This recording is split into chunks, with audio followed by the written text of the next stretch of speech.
What's a family secret you didn't get told until you were older that made things finally make sense? Story 1. It turned out that my grandmother's husband was a All of a sudden, everything started to make sense. Why my uncle acted so strangely and would always pick me up and carry me away if I was left alone in a room with him. For the longest time, I thought my uncle was just overly strict. My male cousins could swim naked or run around in just their swim trunks, but my uncle insisted I always wear a swimsuit and cover up when I came out of the pool. Later, he admitted, God forbid he touched you. I was making sure no one could try to blame you. They blamed all his other victims for being too tempting. My uncle, bless his heart, wanted so badly to make that man pay. Honestly, so did my dad. Finding out that man was in fact a predator made all their muttered conversations at family gatherings make so much more sense. Story 2. This reminds me of a story that always comes up in my family. My stepmother is the type of person who makes everything from scratch. When she and my dad were dating, she decided to make mac and cheese, the homemade baked casserole kind. It was absolutely delicious. But being dumb kids, we'd always say things like, it's good, but it's not like how mom makes it. Of course, we never elaborated on what that meant. She kept trying, tweaking the recipe slightly every time, but she always got the same response from us. Eventually, she decided to just ask my mom what her secret was. My mom's response, well, first you boil some water, then you pour in that blue box that says craft on it. Story 3. My dad never referred to his stepmother as anything other than her real name, Margaret. He has 7 brothers and sisters, and they all called her Mom, or some version of it. But when I got older, I learned the truth behind why he didn't. It turns out my grandpa had been cheating on my real grandma, my dad's mom, with Margaret while my grandma was dying of colon cancer. My dad was only 5 years old when she passed. While she was on her deathbed, my dad had to call my grandpa to tell him to come home because she was dying. After she passed, Margaret and her 3 kids moved in, and my dad was sent to live with his older sister, who was 18 and married at the time. This was the late 70s in a rural area, so it wasn't too unusual for the time. My dad lived with her until he turned 16, at which point he decided to move in with his best friend and his friend's mom. Looking back, it's clear that my dad harbored resentment toward Margaret for everything that happened during his childhood. He never wanted to call her anything resembling Mom, because to him, that's not what she was. Story 4. Not the most extreme story, but it was deeply emotional for me. My grandfather was the stereotypical tough, rugged mountain man. He rarely expressed emotion and barely spoke at family gatherings. Most of the time, he'd just sit quietly in the corner, drinking beer. I always felt like we didn't have a strong relationship. I was the weird, artsy kid in the family, and we had little in common to talk about or bond over. 2 years ago, he passed away from lung cancer. A few months after his death, while visiting my parents, my mom pulled out a shoebox that had belonged to him. It was filled with sentimental photographs that he had hidden away in his closet. No one even knew the box existed until they started going through his things. Almost every single photograph in that box was of me. It broke my heart. I realized he had loved me far more than I ever thought. I wish I'd tried harder to connect with him when he was alive. Story 5. I think there's a certain type of person from that generation who was just built like that. Quiet, stoic, and tough. My great-grandfather was one of those men. He rarely spoke, never complained, and worked tirelessly. He was also very critical of my grandma when she had a 3rd child, my mom, because he thought having more kids was a waste of money. He didn't even own a car, something important to the story. Fast forward a few years, and my mom became completely infatuated with him as a little girl. She'd kiss him all the time, even though he never kissed her back. She'd follow him everywhere he went, completely attached to him. The rest of the family assumed he just tolerated her attention, but preferred to be left alone, so they'd tell her to stop. One summer, my mom was staying at a relative's house about 25 miles away. She missed her granddad terribly and wrote to my grandma about it in a letter. My great-granddad walked 25 miles there and back just to visit her. Story 6. My late father was a great dad. He went to work every day, came home every night, and seemed like your average father. Nothing out of the ordinary. However, there were small, strange things we didn't realize were red flags until much later. For instance, he'd often ask my sisters and me to lend him the money from our piggy banks. Our grandfather, who lived with us, spoiled us rotten with his pension money, so we always had cash. My dad would tell us not to tell anyone and promise to pay it back. He also had 2 distinct moods, either really cranky or extremely sweet. My sisters and I jokingly called the sweet mood his nice face. This went on until I was in 8th grade. We attended a private school, and occasionally he'd claim that school was canceled due to a gas leak or some other excuse. We'd stay home, only to find out later that everyone else had been in school. Just before my graduation, everything unraveled. My mom let out a horrifying scream one day. We found out our house was being foreclosed on. My dad hadn't been paying the mortgage. That's when we learned he had been a functional coca addict. The nice face was him high, and the school absences were because he'd spent the tuition money on drugs and scrambled to pay it back before my mom found out. Apparently, his addiction had spiraled out of control by then, but he'd been hiding it for over 20 years. None of us had any idea. Story 7. My dad and his brother hate each other. It all came to a head when their father, my grandfather, was dying. He needed a kidney, and my dad was a match, but refused to donate. After my grandfather passed, things exploded. For years, I thought the feud was because my dad didn't give up his kidney.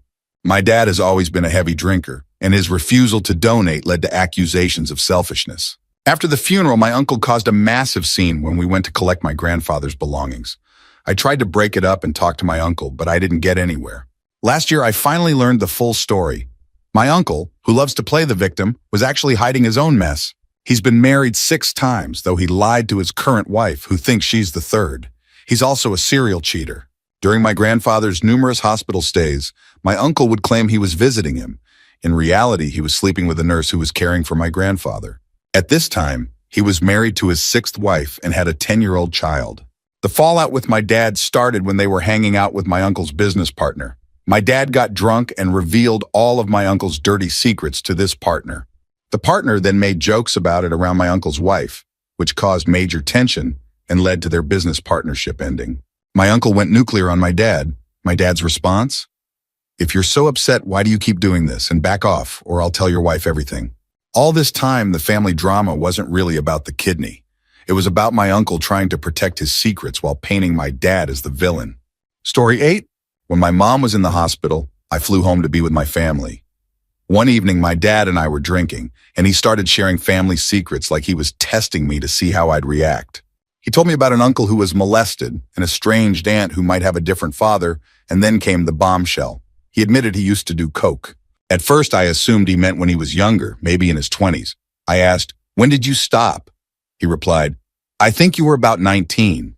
Wait, what, my entire childhood? He calmly said, "Yep." Did mom know? Yes. How much? About 1 gram a week. I was floored. It seemed insane at first, but then everything started clicking into place. His wild mood swings, explosive fights, the way he could go from calm to raging in an instant. It all made sense. I had always blamed the chaos on his drinking, but finding out he'd been regularly using coke throughout my childhood was both shocking and oddly clarifying. Story 9. Growing up, my father always complained about how his brother had lied to a doctor to get on disability. According to him, it was ridiculously easy. Just tell your doctor you'd been abducted by aliens. Years later, my dad had a mental breakdown. He started claiming the government had implanted a chip in his brain. He even got a CAT scan to prove it and would point to things that weren't there.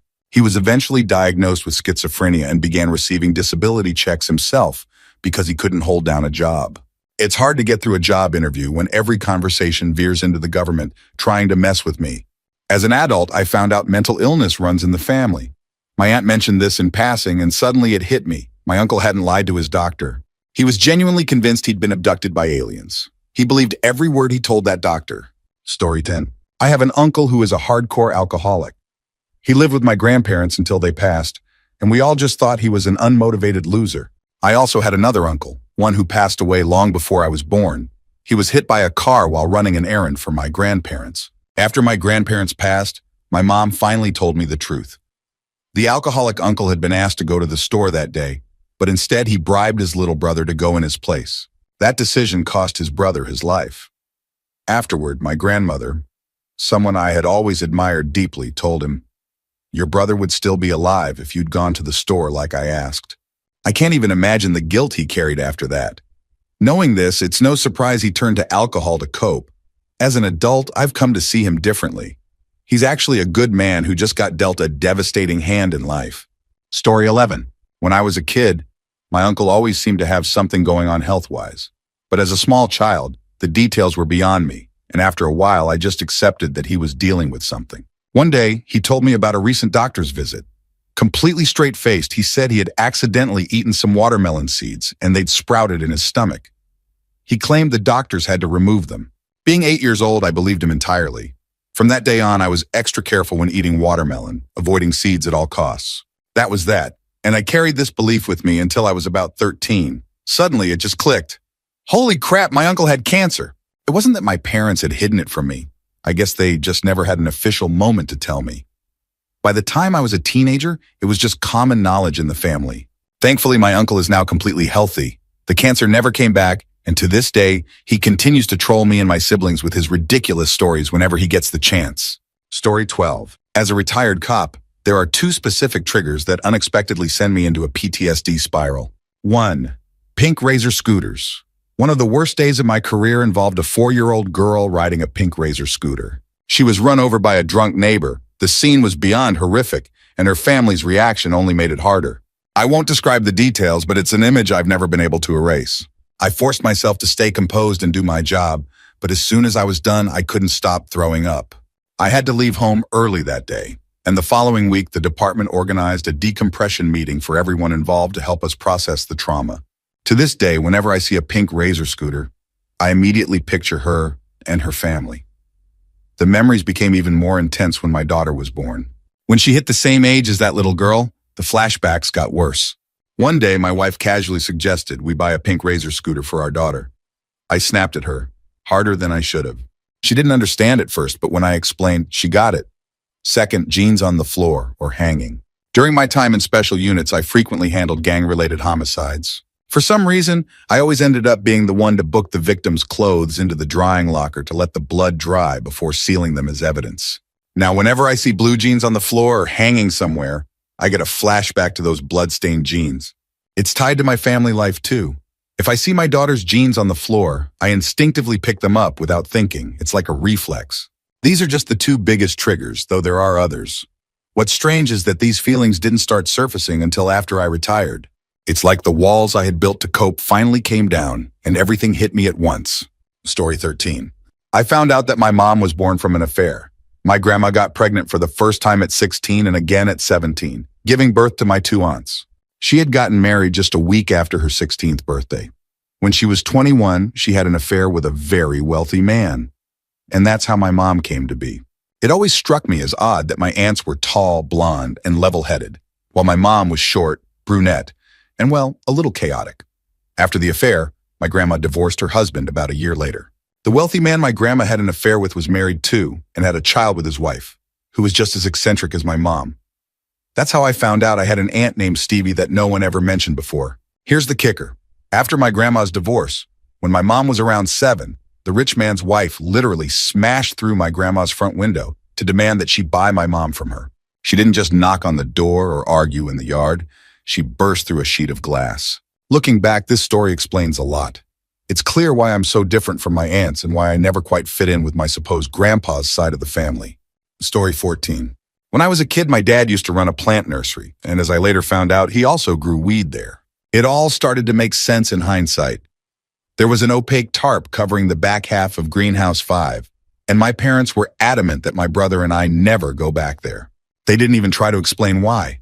I also remember how scruffy-looking guys would regularly show up, blasting music and hanging around. This was especially odd since the only other customers I ever saw were older men covered in dirt, driving trucks, and buying regular plants. Apparently, my brother got curious and took some of the stash. He ended up selling it to his friends at school, in exchange for candy. He was only 10 years old, and in the 5th grade at the time. My parents were understandably horrified when they found out. They immediately scrapped the entire crop, and Greenhouse 5 went back to growing regular plants. My dad even sold the expensive UV lights he had been using to cultivate the weed. Looking back, it's both wild and hilarious how none of us pieced it together at the time. Story 15. A similar story to others I've heard. When I was about 10 or 11 years old, I discovered that my papa was actually my grandma's 3rd husband and the stepfather to my dad and his siblings. My dad's biological father had been an abusive individual, and my grandma left him after learning he had been harming her daughter from her first marriage. I had met my biological grandfather a few times, but I had no idea that's who he was. Everyone, including his own children, referred to him by a nickname. Initially, I was quite upset by the revelation, But my papa never treated us any differently than his biological grandchildren. He loved all of us deeply. As for my biological grandfather, he was later caught harming one of the grandchildren of his second wife. Instead of facing justice, he took his own life when I was 13 years old. I never missed him. My papa was the only grandfather I ever needed. Story 16. My mom, aunts, and uncle always called my pap by his first name, not dad or anything like that. When I was a kid, I thought maybe he just preferred being called by his name. Then one day my mom mentioned something about her dad. Naturally, I assumed she was talking about my pap, but nope. It turns out my mom was the product of an affair, and both men, my grandma's first husband and my mom's biological father, thought of her as their own child and essentially co-parented her. This all happened back in the early 1960s. Both men raised my mom as their daughter until my grandma's first husband passed away. Before anyone judges my grandma, let me give you some context. She was married off at 16 to an older man to save face for her family. It wasn't a marriage built on love, but one of convenience. Later, she fell in love with my grandpa, and her first husband even gave his permission for her to pursue that relationship. Story 17. I saw a similar story earlier, and it reminded me of my own. I was 13 years old when I found out that my father wasn't my biological father. When I confronted my mom, she denied it, at least until I mentioned his name. It was my grandmother who had let it slip one night when she was drunk. Turns out everyone in my family knew, even the extended relatives. Determined to find the truth, I took matters into my own hands. Using Facebook and other resources, I tracked down my biological father and eventually met him when I was 14. That meeting changed everything. I not only gained a father, but an entire new family, an amazing group of aunts, uncles, a brother, a sister, a grandmother, everything I didn't even know I was missing. I was lucky to have 4 wonderful years with him before he passed away from cancer. Now I visit that side of my family every chance I get. They're some of the most genuine and loving people in my life. But here's the thing, I wouldn't change how I grew up for anything. I had an adoptive father, though I didn't know he wasn't my biological dad until the secret came out, who raised me from birth. I'm his only child, and I couldn't have asked for a better dad. Even after he and my mom separated, he remained the most supportive, loving father anyone could ever hope for. Honestly, I feel so blessed. I wouldn't change my life for the world. Story 18. Sometime before Christmas, my dad sat us down and said, "I am a woman." Funny thing is, I had always thought he was gay. To clarify, this wasn't exactly a family secret. My mom had known for several months and was incredibly stressed about how my siblings and I would react when we were told. Reflecting on it now, a more interesting secret would actually be about my aunt. She had been transgender my entire life, and I had no idea. It's funny how in hindsight, some things seem so obvious. But at the time, you only see what you want to see. I love my aunt. She's one of the most fascinating and wild people I know. As for my dad, well, her gender transition doesn't bother me at all. I've accepted it, and I'm happy for her. That said, she can be a pretty difficult person for other reasons, but that's a different story. Story 19. Last year, I discovered that my dad isn't actually my biological father. It all started when he bought Ancestry DNA kits for my sisters and me as a fun Christmas activity for the family. When we got the results back, it showed that he wasn't my biological dad. The most shocking part? My mom had known all along and kept it a secret for 26 years with no intention of ever telling the truth. When I confronted her, she denied it repeatedly until I showed her the DNA results. That's when she finally confessed. She admitted to having an affair with her college boyfriend while my dad was away on a business trip for a few months. After learning the truth, so many things from my past started to make sense. My mom and I have always had a difficult relationship. Growing up, I envied other girls who had close, loving bonds with their mothers and wondered why I couldn't have the same. She was often verbally and at times physically abusive towards me, but not towards my sisters. Now I understand why. She knew I was the product of her affair, and her shame and guilt manifested as anger toward me. For years, I believed I was born 6 weeks premature, but now I know that was just another lie to cover up the timeline and keep my dad from finding out.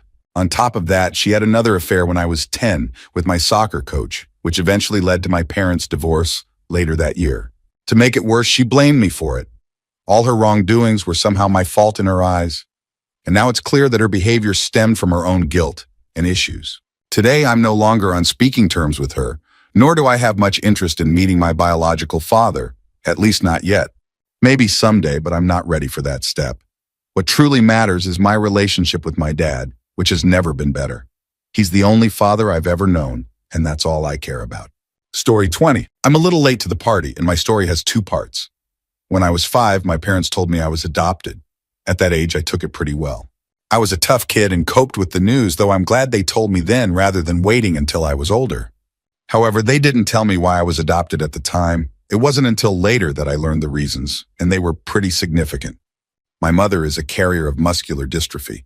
Her brother had the active form of the condition, and he didn't live a long or enjoyable life. She didn't want to risk passing it on.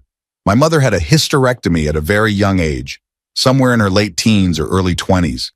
She doesn't like to talk about it, so I'm not sure of the exact timing. My parents are first cousins.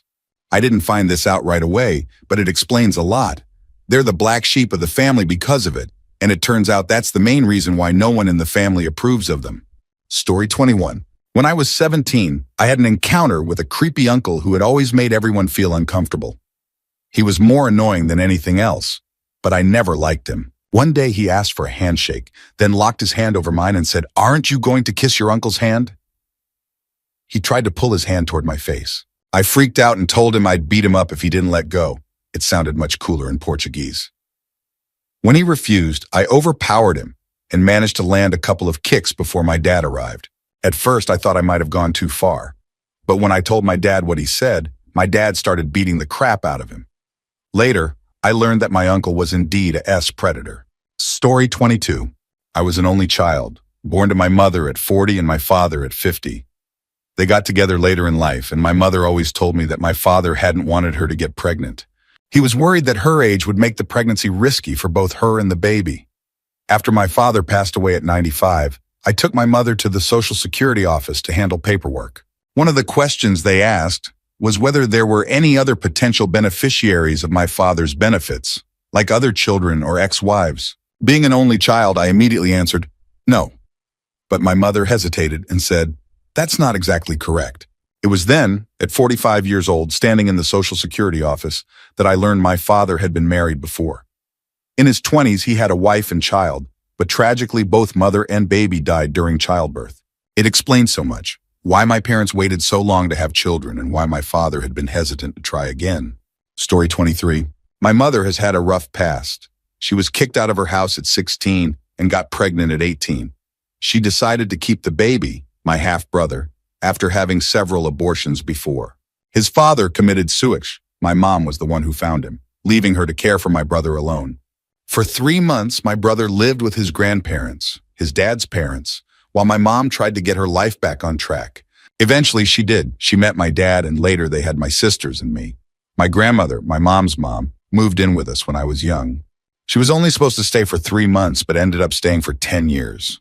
I always wondered why.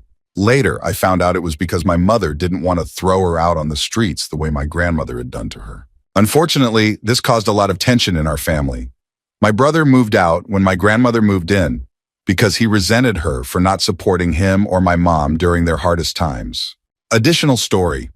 I recently learned that my dad watched his stepdad and uncle die in a motorcycle accident when he was young. That's why my parents never let us ride or own motorcycles. It's a painful memory he's carried his whole life. Story 24. I, 29, was driving my cousin, 17, to a water polo match about an hour away, and we were reminiscing about old family memories involving his parents, my aunt and uncle, before he was born. At some point, he mentioned wanting to name a pet or something Mike. Without thinking, I told him, don't do that. When we were kids, we couldn't even say the name Michael around your mom. He asked why, and without much thought, I said, that was the name of her first husband who left her because he realized he was gay.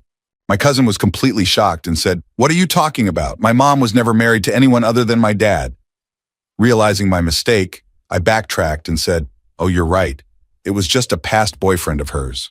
In reality, she was married twice before meeting and marrying my uncle. Later, I talked to my grandma about it and asked if she knew that my aunt had never told her kids about her previous marriages. My grandma just said, that doesn't surprise me. To this day, my cousin doesn't know the truth, and I've never brought it up again. I feel like it's not my business to tell him, but part of me wonders, am I doing the right thing? Does he deserve to know? Should I be the one to tell him? Or have I already done enough by unintentionally dropping a hint? Maybe I should leave it up to him to approach the subject with his mom. Story 25. My dad is, and always has been, a gay man. He and my mom have been married for 35 years, and she knew he was gay when they got married. Their plan was for him to live a normal life as a straight religious family man. For the first decade, it worked. But then he cheated on my mom. Over the next 15 years, he cheated with men on 4 separate occasions, including a 7-month on-again, off-again affair. My mom forgave him every time, but at this point, it's just sad for both of them. Mom, it's time to leave Dad. You love him, and he loves you, but it's not worth the constant pain and paranoia. Dad, you're gay. That's completely fine. But you need to stop hurting Mom. They're still together. Story 26. When I was 22, my cousin broke down while drunk and asked if our grandpa had ever made me feel uncomfortable. When I said yes and told her I never let my friends around him, we decided to ask my aunt about it. That's when she told us that he had molested 3 of his 5 stepdaughters, including her. The worst part? My grandma knew the whole time and did nothing about it. Looking back, all the pieces started to fall into place. Why my mom never let me stay the night at their house, why her relationship with her parents was so strained. My grandma always acted like our family was the perfect, happy Brady Bunch, but now I knew the truth. A couple of years ago, my grandma asked why I never talked to them anymore. I was in a particularly feisty mood and told her I knew what had happened. Her response? I didn't think I could support the kids without him. So, molesting your daughters is acceptable as long as he pays the bills? Needless to say, we don't talk anymore. Story 27. My parents separated when I was around 9 or 10, though the signs had been there for years. My dad slept on the couch, and when I asked why, they both said the other's snoring kept them awake. Since they're both horrendous snorers, this made sense to me as a kid. One day, my mom sat me and my half-brother down and told us that she and my dad, not my brother's dad, were getting a divorce. I didn't ask why. I just cried but quickly got over it. They didn't get legally divorced until I was around 14, but that's beside the point. Fast forward to now. I'm a freshman in college, and about a week ago I was on the phone with my dad. We got to talking about my mom divorcing her second husband and moving into a new apartment. That's when my dad brought up the past. He told me that my mom had accused him of cheating, which started to drive them apart. Eventually, she confessed that she was the one who had been seeing someone else. So my parents got divorced because my mom shifted the blame onto my dad. I'm not allowed to let my mom know I know this, but it's hard to look at her the same way. I still love her because she's my mom, but now I understand what really happened. At least I wasn't the reason for their divorce, right? Story 28. My cousins are huge meth addicts who basically don't exist to the rest of the family. My dad, being a cop in a tight-knit city, didn't want to be associated with them, especially since we have a unique last name. Once, one of my cousins got pulled over, and the officer asked if he was related to my dad. My cousin replied, "Yeah, but my dad told me that if I ever used his name to get out of trouble, he'd come arrest me himself." By arrest, he meant beat the crap out of him. On the bright side, since my siblings and I found out about them, we've gotten to know some of our cousins. For being addicts, they're not so bad. Sure, they have meth mouth and all that, but they're decent people who stay away when they're using. They're probably too afraid to come around anyway. My dad is 6'7", about 300 pounds, and puts the fear of God in anyone. These days, we don't treat them any differently, and I think that's the right thing to do. Story 29. I have a sister who had a daughter when she was 14. Our mom did her best to teach my sister how to be a good mom, but the truth is, my sister has always been a terrible mother to her daughter. I mean, turning a blind eye to abuse levels of bad. My niece grew up troubled because of this and all the other things her mom did. 2 days ago, I was asking my mom how to get poop stains out of my baby's clothes. She started showing me and said, "You know, when your sister had your niece, I taught her how to do this too." "That's nice of you, Mom," I replied. Then she said, "I taught her everything because she was so young. Did I ever tell you she didn't want to bathe your niece?" "No, why's that, Mom?" "Well, she said she would hear voices telling her to drown the baby. She also couldn't cook for her or drive with her in the car because she'd hear voices telling her to kill the baby." I was in complete shock. But then it all started to make sense. My sister had severe postpartum depression and never got help. My mom tried so many times to get her professional help, but my sister refused. She ended up running away at 16 and eventually came back. I spent years hating her for everything she put my niece and her other children through. While PPD doesn't excuse all the pain she caused, I feel like I can finally understand why she ended up the way she did, and maybe, just maybe, I can start forgiving her. Story 30. Wow, this one hits close to home. I had terrible life-threatening postpartum depression. I am so glad I got help. It was actually my kid's pediatrician who caught it. At the time, I was torn between wanting to kill myself, wanting to kill my baby, and wanting to run away with my baby and go no contact with everyone so no one else would have to deal with me. The biggest intrusive thought I had was that having my son was a mistake, and that since I brought him into the world, it was my responsibility to make sure he didn't annoy anyone or make the world worse. Anytime he did something bad, I felt it was my fault, and I had to fix it. He always had to be clean and quiet. When my son was 3 months old, I finally started medication. It took a while to find a good counselor, but during that time, I went back to work, which helped a lot, and started getting regular sleep. Eventually, I found a great counselor who helped me work through my intrusive thoughts. Now, my son is 11 years old and he is awesome. I am so grateful that our story turned out the way it did. Things could have gone very differently. These days, I'm the mom who looks out for other moms when their babies are born, making sure they're okay. Story 31. When my dad was a teenager, he witnessed a friend take his own life in a horrific way. They were having a small get-together at his friend's house when the friend left the room and came back with his dad's revolver. Without saying much, he put the gun to his head and pulled the trigger. At first, my dad and his friends thought it was some kind of elaborate joke until they saw blood pooling around his head. My mom told me about this when I was 18, but I didn't hear the full story directly from my dad until this past Christmas. Suddenly, a lot of things about my childhood started to make sense, especially my dad's strict rules about toy guns. I remember one time when I was playing with a neighbor's cap gun. We were pretending to shoot each other on my porch when my dad came outside, saw us pointing the toy guns at each other, and completely lost it. He grabbed the cap gun out of my hand, smashed it into pieces on the porch railing, and told my friend to go home. At the time, I didn't understand why he was so angry. Looking back now, I realize it must have been incredibly hard for him to see his own child mimicking something so close to what he had experienced as a teenager. It wasn't just anger, it was trauma resurfacing. Story 32. A few years ago, I found out that my grandma had been married before she met my granddad. Her first husband went to war, and when he returned, he came back with severe PTSD. Unfortunately, he became an abusive alcoholic. I'm not sure if they divorced or if he passed away early. It's one of those things the family doesn't really talk about, even now that my grandma has passed. I only found out because my sister discovered it and told me.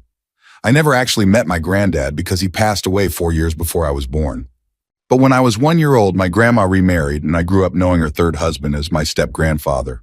He was amazing. In his youth, he had been a professional ballet dancer, which I always thought was so cool. I wish I'd asked him more about his life when he was still around. Apparently, he even performed in vaudeville with Bob Hope. It's one of those things I wish I could have learned more about firsthand. Story 33. When I was a kid, I lived with my mom, who was a single parent at the time. She worked tirelessly to raise me and my 3 older siblings, so we usually had babysitters to look after us. I was about 6 or 7 when we had 2 male babysitters. I don't remember much about them, but I do recall thinking they were pretty cool. The only thing that stood out as strange to me was that they always slept on the same couch. We had 2 couches, so I thought, why are they sharing one couch when there's an extra one? My very logical, childlike brain found this highly counterproductive. One day, they showed up with a new kitten and named him Lil Booger. That kitten instantly became part of the household, and I loved having him around. Fast forward to adulthood, my eldest sister casually mentioned that those 2 guys were actually a couple. They had just gotten engaged at the time, and Lil Booger was like their little child. Looking back, I can't believe I didn't pick up on it then. But hey, I was just a clueless kid. Story 34. My mom had me when she was young and faced a lot of judgment for it. Later, she was guilted into marrying my stepdad while pregnant with my younger sister. I found out about the guilt-driven marriage when I was 17, around the time they were considering separating. What shocked me even more was learning that the great-grandma who had spearheaded the guilt trip had a pretty hypocritical history. 2 of her 4 daughters had gotten pregnant at the same age or younger than my mom. One of them, who was especially judgmental toward my mom, had eloped as a teenager and somehow managed to get an annulment. The other daughter, who was my godmother, had a baby that was kept secret and adopted out. When I was a teenager, I worked on a family tree project, but my grandma never mentioned this child at all. Years later, while doing some Ancestry.com research to connect with my bio-dad's family, I jokingly asked my mom if there were any big family secrets. Turns out, there were more secrets than I ever imagined. Story 35. This isn't exactly a family secret, but it was something my family only realized later in life. When my father passed away, we met several of his extended family members at his funeral, people we had only heard about but never met. My family is black, but during these conversations, we learned that we also have Guyanese and Indian ancestry in our family tree. Even more surprising, we discovered we were distantly related to neighbors we'd lived next to for 15 years. This revelation was especially significant for me. Growing up, I have a lighter skin tone than my siblings, along with a different hair texture and facial features. My dad's family had always assumed my mom had cheated on him because of these differences and even encouraged him to break up with her at one point. Learning about our heritage came as a huge relief to everyone. It not only put those rumors to rest, but also opened the door to a deeper understanding of my father's family history and where we come from. Story 36. My grandmother passed away when I was 8. After her death, my mom and her 2 sisters had a falling out with my grandfather. Eventually, my mom, the oldest sibling, reconciled with him, but my aunts never did. I didn't find out the reason for the rift until about 20 years later. Right after my grandmother's death, she had leukemia, so it wasn't unexpected. My grandfather took off in his motorhome with a 19-year-old girl named Crystal. He missed my grandmother's funeral because he was off with someone a third of his age. By the time I learned this, my grandfather had already passed away. While I had a great relationship with him and loved him dearly, I now totally understand why my aunts wanted nothing to do with him. In a way, I'm glad my mom never told me about it while he was alive. I wouldn't have been able to see him the same way. Story 37. When my parents left the Jehovah's Witnesses, we were finally allowed to celebrate Christmas for the first time. I was 8, and my brother was 6. Even though we'd been taught all our lives that Santa wasn't real, we were beyond excited for the presents and the parties. My parents went all out with decorations, including a string of large holiday bells on the front door's doorknob. Anytime someone opened the door, the bells would make a loud jingling noise. After Christmas ended, the bells stayed on the door for years. My parents said they liked them there because they were festive. My brother and I didn't think twice about it. Over time, the jingling noise became the unofficial "dad's home from work" signal. Years later, as an adult, I brought up the bells to my dad. That's when he told me the real reason they were kept on the door year-round. They were a precaution. My parents were worried that our relatives might try to kidnap my brother and me to take us back to the church. Apparently, that kind of thing really happens. Story 38. My favorite aunt was forced to give up her baby for adoption. It happened when my grandpa was dying of cancer, and she became pregnant out of wedlock. To avoid upsetting her dying father or making things worse for the family, she was pressured to hide the pregnancy and give the baby up. She's always been my favorite aunt. We've been close for as long as I can remember. And as a kid, I couldn't understand why she didn't have children of her own. She seemed to love kids so much. She was always taking me places and buying me things. Eventually, she married my uncle, who already had a son from a previous relationship. He wasn't interested in being a father to his son and didn't want any more children either. I know there was some kind of ultimatum involved, and to sweeten the deal, he even bought her a brand new Jeep. It makes me sad to think about how much she gave up. But despite everything, she's always been such a loving, wonderful presence in my life. Story 39. My dad was mostly raised by his maternal aunt, whom he referred to in her later years as Mom, last name. By then, he had reconnected with his biological mother and had built a good relationship with her, but sadly, she passed away unexpectedly at the age of 60. When my brother and I were kids, we called his maternal aunt Grandma because we didn't know any better. Dad told us it wasn't technically correct, but he couldn't explain why at the time. We never met his actual mother, for reasons only they understood. It wasn't until I was in my 30s that he finally set the record straight. By that point, his maternal aunt, whom we had called Grandma, had already passed away. She actually died when I was about 15. It was a lot to process, but it helped me understand a part of my dad's life he had kept private for so long. Story 40. I'm named after an uncle who died young, and my family always said he died in a car accident. That's not untrue, but the full story is much more dramatic. My uncle had been relocated across the country to serve as an elite police officer. While he was there, he discovered that his wife had been cheating on him. He learned they were at a motel together and decided to go confront them, planning to kill them both. When he got to the motel, a fight broke out. The man his wife was cheating with tried to escape in a pickup truck. My uncle jumped onto the back of the truck and started shooting through the rear glass, eventually hitting the man in the shoulder. After the man was hit, the truck veered into a ditch. My uncle flew off, hit his head, and died instantly. So technically, he did die in a car accident, but not in the way I'd imagined. Hearing this story when I was 18 completely threw me for a loop. Story 41. When I was a little kid, around 6 or 8 years old, My aunt was battling breast cancer.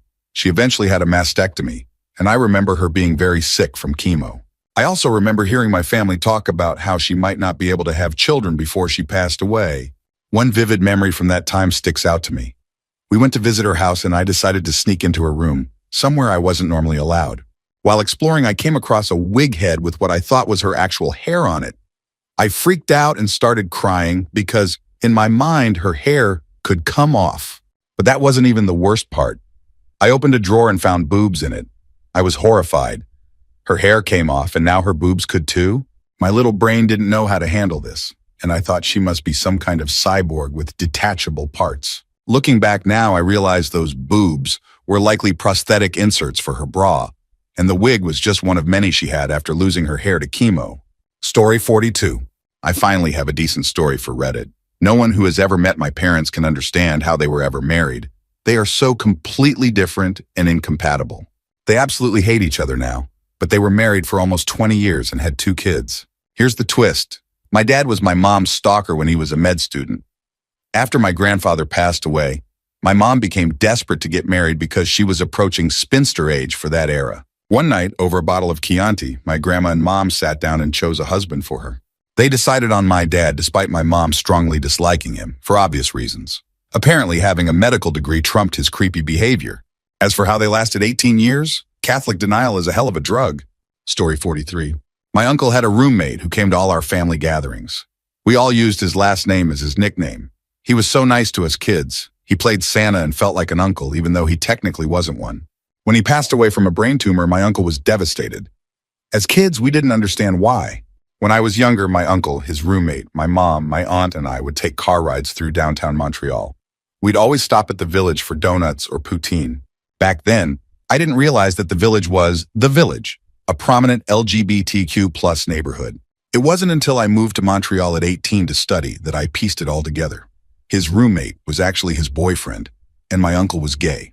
The sadness he felt wasn't just for losing a roommate, it was for losing his longtime partner. Story 44. For years, a lot of my aunts wouldn't talk to my stepmom. While I know she can be a bit difficult, I never thought anything truly horrible had gone down between them. Turns out, while my dad was trying to find a kidney donor, the hospital accidentally confused my stepmom's number with my aunt's. My stepmom pretended to be my aunt to move up the process and confirm my uncle as a potential donor. When my aunt found out, she went ballistic. This caused a massive rift in the family. For a while, no one talked to each other except to make efforts to see my sister and me. It's been 10 years, and they've only just started sending Christmas cards to each other again. To make matters worse, my dad was disqualified from continuing the donor process with that hospital. They had to start everything over. Story 45. For as long as I can remember, there has always been talk about the paintings. I never really understood what everyone was referring to. Every now and then someone would bring them up, but it never made sense to me, until recently. When my great-grandmother and my grandmother's brother passed away, I learned that my grandmother owns extremely valuable and historically significant paintings. Each piece is worth hundreds of thousands of euros, and art experts have studied them extensively. Their histories are tied to our family, and some of the paintings even feature our ancestors. Here's the problem. When my grandmother passes, these paintings are almost guaranteed to destroy our family. This is common knowledge among us, and it's something my grandmother dreads. When her brother died, part of the family completely cut ties with the rest of us because of disputes over inheritance. Adding to the tension, some family members have debts that have already been foreclosed against their share of the inheritance. My father is the only one with full control over his portion. It's heartbreaking to think about because these paintings hold immense historical and cultural value, not just for our family, but for our country. When my great-grandmother passed, the National Museum requested 2 of the paintings. They were donated under the condition that they remain on display or be returned to the family. Similarly, a huge dresser full of original sheet music was given to the National Archives, with the condition that personal items like letters and notes be returned to us upon request. As someone who deeply loves my country's art and history, I can't stand the thought of these treasures being sold to pay off debts, or worse, tearing my family apart. Story 46. About a week ago, 23andMe dropped a bombshell on our family. My grandmother's parents are actually her grandparents. It's the only explanation that makes sense for why 2 women she's believed to be her nieces are actually her first cousins. Apparently, one of the men she spent the last 89 years thinking of as her older brother is actually her father. She's 10 years younger than her next sibling and was supposedly the seventh child in the family. So yeah, this revelation fits. My dad has decided there's absolutely no reason to let his mom know about this. He figures she's lived nearly 9 decades believing one version of her family's story, and it's best to leave it that way. Meanwhile, I'm still trying to wrap my head around it. My great-grandparents are really my great-great-grandparents. And as for who my great-grandfather might have gotten pregnant, or what happened to her since she wasn't around to raise my grandmother, that's a mystery we'll probably never solve. Story 47. For me, it was the opposite of a big family secret. It was something I learned when I was younger but didn't fully understand how messed up it was until I got older. It's a complicated story, but essentially my grandma stole my mom's house by fabricating an elaborate story to convince her it had been foreclosed. Here's the backstory. My mom immigrated to America over 20 years ago. She worked insanely hard to support herself and our family. Growing up poor in Mexico gave her an incredible work ethic, and she invested her money wisely. One of those investments was a house near Mexico City, which she bought because she planned to return to Mexico someday. She trusted my grandma too much, though. My mom gave her the money to buy the property, but didn't get any official documents. She also asked my Uncle Gabriel to take care of the house. He lived there rent-free and rented out part of it to cover the taxes, a very fair deal. Fast forward about 10 years, and my uncle told my mom he hadn't been paying taxes and that the house had been foreclosed.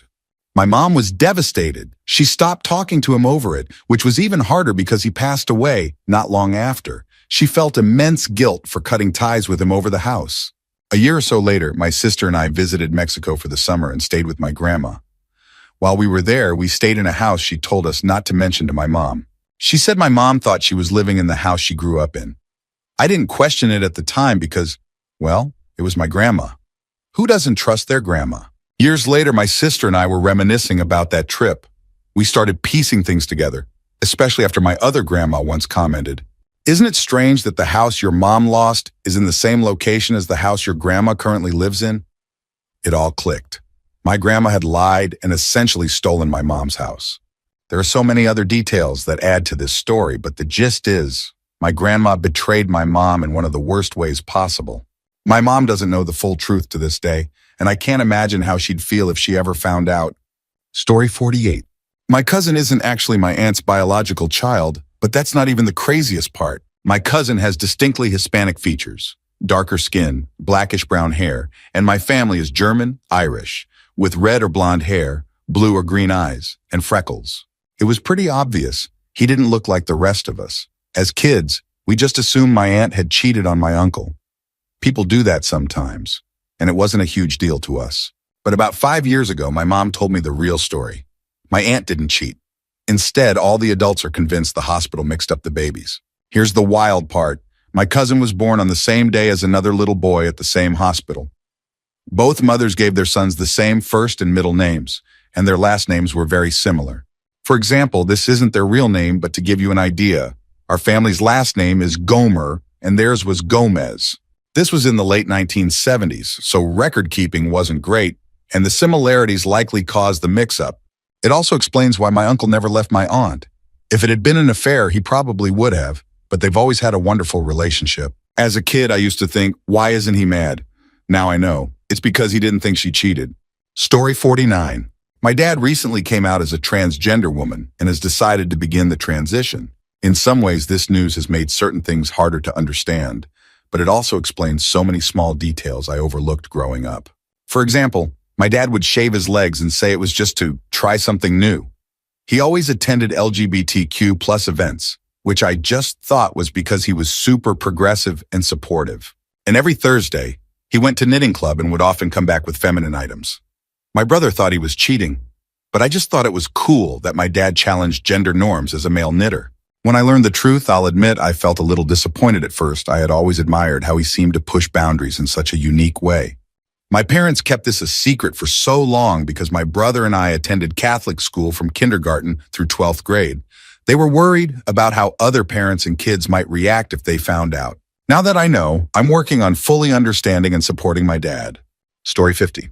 When I was 18, I learned that my grandmother had been an agent for one of the U.S. intelligence agencies. She casually dropped this bombshell while joking around with some of my friends in the car. She said something like, "If I told you, I'd have to kill you." We all went slack-jawed.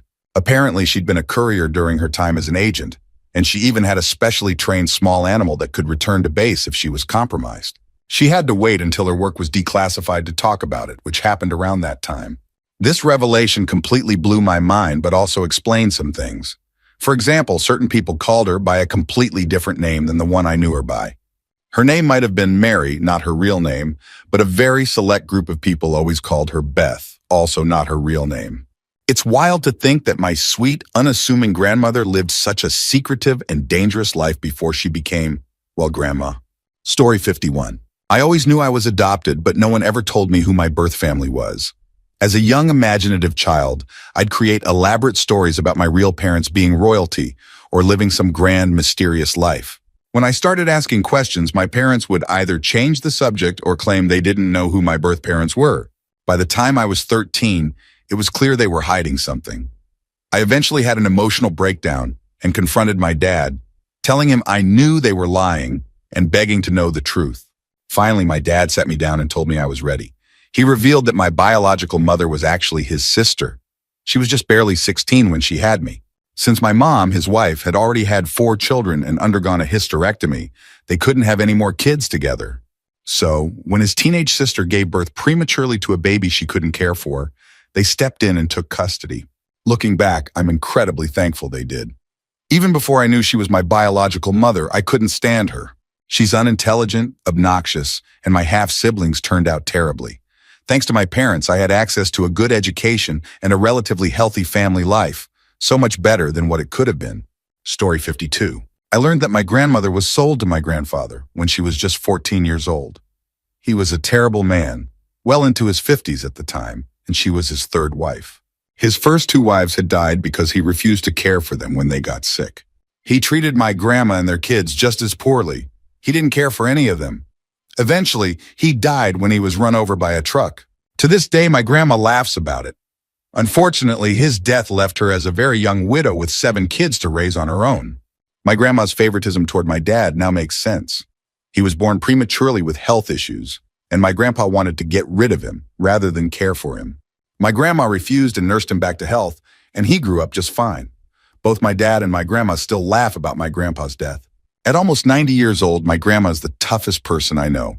She's hardworking, no nonsense, and handles everything on her own. She's a force to be reckoned with and an inspiration to everyone in our family. Story 53. When I was in elementary school, I was one of 2 different kids in the class. The other kid often faced bullying because of his weight. While I struggled with limited social skills and came from a deeply religious background that made me unfamiliar with much of pop culture, naturally we became friends. However, over time, he decided to redirect the negativity he experienced and began to act abusively toward me. I became his new target. He often scared and hurt me, and I started feeling increasingly uneasy around him. I told my mom that I didn't want to spend time with him anymore, but she encouraged me to keep reaching out to him. I gave in and continued to spend time with him for a couple of years. Eventually, I invited him to a group event with several other kids, but he showed up dressed as if it were a formal date. He stayed unnervingly close to me the entire time. This behavior finally caught my mom's attention and she allowed me to stop seeing him. Years later, as an adult, I discovered that my mom had experienced something similar when she was young. She had distanced herself from an abusive boy she knew, but he later took his own life. My mom carried guilt from that experience, believing she might have been able to prevent it. Because of this, she encouraged me to be kind to my former friend, hoping it might make a difference in his life. The situation resurfaced when she saw him around town years later and gave him my contact information on social media. He reached out, sharing how fondly he remembered me. However, upon learning that he had been stalking some of his ex-partners and had restraining orders filed against him, I immediately unfriended and blocked him. Looking back, I feel strongly that if I had continued seeing him after that unsettling group event, the situation could have escalated into something much worse. I'm grateful I was able to set boundaries when I did, even if it took some time. Story 54. Growing up, my mother rarely allowed my siblings and me to spend more than a single night at my aunt's house. A typical sleepover involved watching movies, eating junk food, and having the usual Friday night fun. My mom is the 7th of 8 siblings, so my siblings and I were among the youngest in the extended family. I'm 27 now, while my oldest cousin is nearly 50. making me the only one around my age. With this background in mind, it's clear why our visits to my aunt's house were always brief. When I was a teenager, my mom explicitly warned me about spending too much time with two of my female cousins. Let's call them FC1 and FC2 to maintain anonymity. At the time, I didn't think much of it. By my senior year of high school, I began to see what she meant. FC1 had a reputation for pushing boundaries. She tried to get me to smoke, drink, watch inappropriate content, and even turn away from my faith. Meanwhile, FC2 took a different approach, offering her address for birth control deliveries. Even though she knew I wanted to wait until marriage for that aspect of my life, she also casually hinted that once I turned 18, I could start smoking with her, despite knowing I had no interest in it. I was just 15 years old when all of this happened. While I knew FC1 had trouble distinguishing reality from fantasy and that her brother exhibited concerning behavior, I hadn't realized that FC2 was actively trying to mold me into a smaller version of herself. She even worked to keep me away from our other cousins, all while gossiping about them behind their backs. When I started college in 2011, my mom finally revealed the real reason she kept me from spending too much time at my aunt's house. Until then, I had assumed it was because I came home from those visits in a bad mood, snapping at my siblings. The truth was far darker. That house was the gathering place where many of my cousins engaged in behaviors my mom wanted to shield us from: drinking, smoking, experimenting with drugs, and even worse, inappropriate relationships among themselves. She chose to be the strict parent, the bad guy in our eyes, to protect my siblings and me from being exposed to that environment. Looking back, I'm incredibly grateful. My mom made sacrifices to preserve our innocence, even if we didn't understand it at the time. It wasn't until years later that I realized just how much she protected us from. Story 55. On my dad's side of the family, there was a family friend who was a constant presence at gatherings. He was a priest and had been a significant figure in the family's life. He guided my dad and his siblings through Sunday school, officiated my parents' wedding, and was always a cheerful, jovial man. He had this habit of giving strong pats on the back or firm shoulder squeezes in a "hey kiddo" kind of way. At the time, it seemed like a friendly, grown-up gesture. It wasn't until recently that I learned he had been removed from the church in the 1990s due to multiple allegations of misconduct. I remember watching the movie Spotlight and seeing the scene where Mark Ruffalo's character is combing through stacks of papers with the names and relocation records of priests. To my shock, his name was likely in that pile. What's more unsettling is that while the adults in my family never experienced any issues with him personally, they all knew about the accusations. Yet they still allowed him to be around their children. Looking back, those seemingly innocent shoulder squeezes take on a much darker significance now. Story 56. I was never much like my father. My memories of early childhood are hazy, chaotic moments of staying with grandparents and the absence of a steady father figure. When I was around 4 years old, my stepdad adopted me and changed my middle and last name to conceal my biological name. Occasionally, I'd find myself on a car ride with my mom, stopping at a random gas station, where a man would approach and be incredibly friendly to me. At the time, I didn't think much of it. It wasn't until I was 15, when my mom divorced my stepdad, that I found out the truth. The man at those gas stations was my biological father. It turns out he had been a meth addict who was incarcerated for most of my childhood after shooting someone during a hallucination. This revelation helped explain a lot. My stepdad treated my two siblings, his biological children, much better than me. For example, on my 14th birthday, my 5-year-old brother received an Xbox as a gift, while I got wrestling shoes. It was moments like these that made the disparity glaringly obvious. Now that my sister and I are adults, we've reconnected with our biological dad and his wife, our stepmom. They live modestly and sometimes make questionable life choices, but they are genuinely fun to be around. I feel like I have two families now. Recently, I decided to reclaim my original middle and last name, and I've never felt happier. Life isn't perfect, but it feels right just the way it is.